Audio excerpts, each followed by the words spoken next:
Snow White is the latest Disney film, and in fact, it's the latest Hollywood film to have a massive crash out in its opening weekend. But yet, we continue to see Hollywood and specifically the Walt Disney Company continue to churn out films like this over and over and over again. They seem to be content with losing millions and millions and millions of dollars at the box office. So the question becomes, why are they still making this stuff despite losing millions of dollars? Conventional wisdom would say that they would stop doing this because they are corporations and they should be seeking a profit. Well, that doesn't seem to be the case. And Unhumans authors Joshua Lisec and Jack Posobiec have an explanation as to why Disney does not care if films like Snow White lose massive amounts of money. I wrote this up over at phantompulse.com. You can find the link in the description below. And just to be clear, this film has indeed done terribly at the box office. It had an opening weekend globally of 86.9 million. Many people were saying it was supposed to do at least 100 million globally. It did not do that. One analyst, OMB Reviews, he predicts the film will lose upwards of $250 million for the Walt Disney Company. And again, this isn't the only film to lose hundreds of millions of dollars. We've seen numerous of them over the year, and they're just coming, and a lot of them have just been Disney. You can look at The Marvels, Wish, Indiana Jones and the Dial of Destiny, Lightyear, Ant-Man and the Wasp: Quantumania, The Little Mermaid, Haunted Mansion, just to name like half a dozen there, right? There are so many more that have lost a ton of money.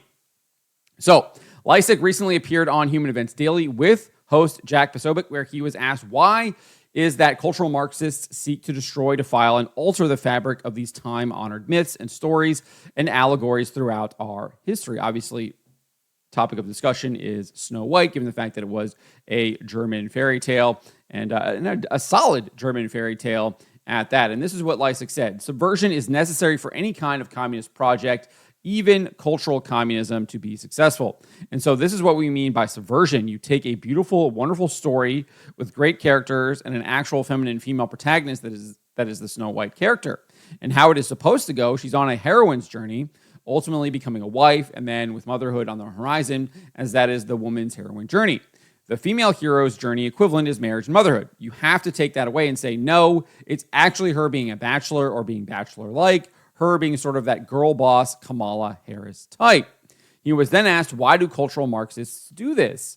And is the fact that they are losing so many millions of dollars at the box office really something that bothers them? So before we get to that, I do want to point out, he is absolutely right. They are trying to subvert these traditional messages that women should embrace being a wife, should embrace being a mother, and they're literally trying to stop that. Brian Niemeyer talks about this all the time, that Hollywood and much of our elites and much of our society is controlled by what he calls the death cult, and when you can convince women not to embrace being a wife, not to embrace being a motherhood, which is a natural inclination, then what do you end up doing? You are preventing what happens when you become a wife. You're preventing the birth of new life. You're preventing new people being brought into this world, and so you're preventing doing that. And it's just tragic. It's absolutely tragic,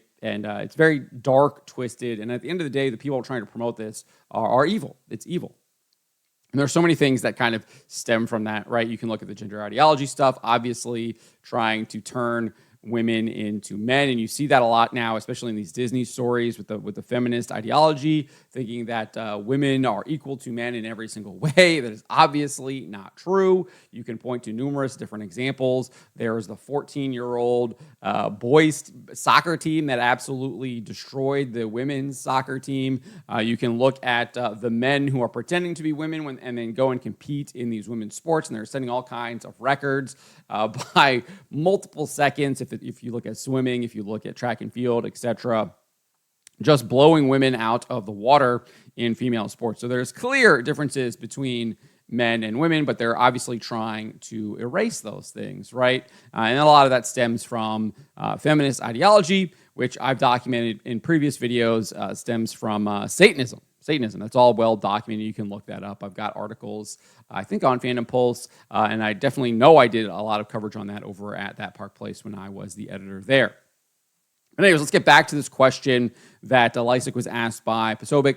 And why do cultural Marxists do this? And is the fact that they are losing so many millions of dollars at the box office really something that bothers them? And Lisec said it is not something that bothers them. No.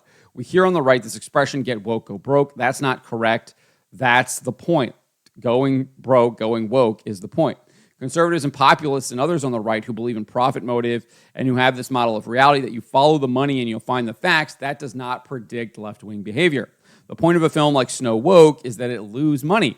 The point is investing in cultural degradation. That's why film after film that subverts expectations and smashes the patriarchy and these other expressions that we hear, the point of them is to lose money. It is not to profit. And he says, and as long as we think that, well, if they just keep losing money, eventually they're going to stop doing. No, that is the entire project. That is the point. That is the purpose. It is an investment in propaganda. Host Jack Posobiec then added, the propaganda is the point. Even if you haven't seen the film, you've been infected. You and I have been infected by the propaganda of this film because the marketing is everywhere. Disney spends hundreds of millions of dollars on the marketing, and what else is not happening at the same time? Well, what is not happening at the same time is your kids are subjugated to the propaganda of Disney where they are not given the true stories. It's not just propaganda, Posobiec went on to explain. They are motivated by various vices. It's resentment, it's petty envy, it's rage all the way down. Everything else is just window dressing. It's not about equity. It's not about social justice. The left does not care when you point out the double standards. They don't care when you point out their hypocrisy because the left doesn't even believe in leftism. They only exist to destroy civilization. The destruction is the point. And so I 100% agree with their assertion here. It's the only kind of theory that seems to make sense anymore because they continue to keep making these movies hand over fist that are losing money hand over fist over and over and over and over again. Now, obviously, they would probably like if these films did indeed make money, but making money is not the point. That is a secondary benefit if their films happen to make money. They are obviously trying to push these evil ideologies into people's minds. And in many cases, it is children's minds because they're primarily making children's films. Snow White, obviously, you can look at The Lion King, etc. And in some cases, they do it more subtly than others. Obviously, you can look at even the original Lion King, which I think is a great film. They still kind of have a whole like cross-dressing scene where Timon dresses up and tries to do the hula dance to distract the hyenas, right? Why did they decide to put that in there? There was no need for that part to be put into the film at all.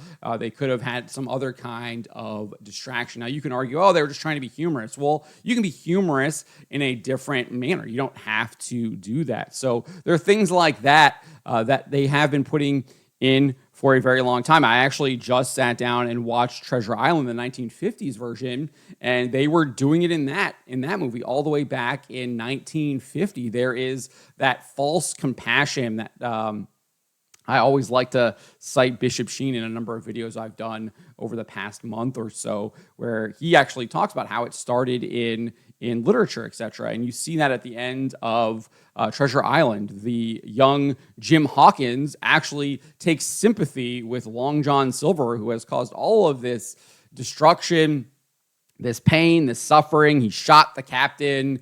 He's done all kinds of terrible things. He's lied to young Jim. But what happens at the end? Well, Jim takes some kind of sympathy on him, this guy who's done all of these terrible things, and decides to push him off of the beach and allow him to sail off into the sunset and not actually be brought back to England to face the justice he so rightly deserves. And then he's crying at the end, like you're supposed to feel sympathy for this evil pirate who has done a great deal of harm, not only to his own crew, but to these good, upstanding people, such as Jim Hawkins, such as the doctor, such as the captain, and even the squire, who obviously is easily tricked by Long John Silver to begin with. And they want you to feel some kind of sympathy for Long John Silver by having the boy cry as he's sailing off into the sunset and he's going to miss him and he was somehow some kind of father figure. And it's like, no, this is ridiculous. This should not be how that movie ends. The movie should be ending with him in irons facing justice, and Jim rightfully maybe taking some glory in that justice is finally being done. Maybe not the pain that is being inflicted upon him, but the fact that that justice is finally being served to Long John Silver. And it doesn't do that. It subverts that, right? And that's exactly kind of what I'm talking about. This can be subtle as well. And the point is the propaganda, which is what Joshua Lisec here and Jack Posobiec, I think, do a really good job of pointing out. It is all about subversion, is all about destruction. And I think that's why you see a lot of cases, especially with Disney, Marvel, Star Wars, they have intentionally gone out of their way to do all of these remakes to subvert the original stories. In many cases, telling completely different stories. You look at Star Wars; they've completely destroyed a lot of the, I think, goodness of the original storytelling to drive people away from the original, which has that gleam of evangelium as Tolkien likes to talk about in fairy tales. They're doing it to the Lord of the Rings with the Rings of Power. They do this over and over and over and over again, and they're willing to spend billions and billions of dollars to desecrate these fantastic stories, and they are doing it to destroy that. And that is the point. That is the point. The destruction is the point, is to erase these stories that point us upwards, that point us to what is true and good. And instead, they want to subvert that. They want us to point us towards things that are wrong and evil and try to tell us that they are good and true when they are obviously not. And they want to bring us down, drag us down into these lifestyles of death and destruction. They want to make us into the death cultists just like them. But we have to say no. We have to say no. We have to call this stuff out, and we have to support people that are willing to tell good and true stories. And that is what we do over at Fandom Pulse. We are not in the game of promoting degeneracy. We like to call that stuff out, say that it is wrong, and then try to promote things that are doing the opposite. And there's lots of people that are doing that. Brian Niemeyer, obviously, being a great example. Isaac Young is another one. Chuck Dixon does a really good job as well. So let me know what you guys make of this. I know went on for a little bit longer here, but let me know what you guys think about this. But remember to always be charitable, especially to each other, and to always, always speak the truth.